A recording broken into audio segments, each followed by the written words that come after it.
سوال نمبر 1، قرآن پاک میں کتنی سورہ مدنی ہیں؟ صحیح جواب 28۔ سوال نمبر 2، حضرت ابو بکر صدیق رضی اللہ تعالیٰ عنہ کا دورہ خلافت کتنے سال پر محیط تھا؟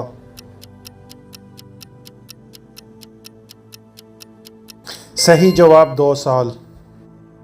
سوال نمبر 3، اللہ کے کون سے نبی کا لقب کلیم اللہ ہے؟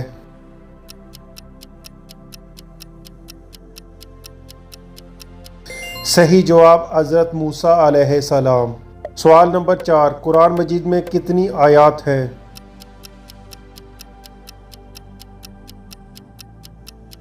صحیح جواب 6666۔ سوال نمبر 5، حضرت محمد صلی اللہ علیہ وآلہ وسلم کا یوم پیدائش کب ہے؟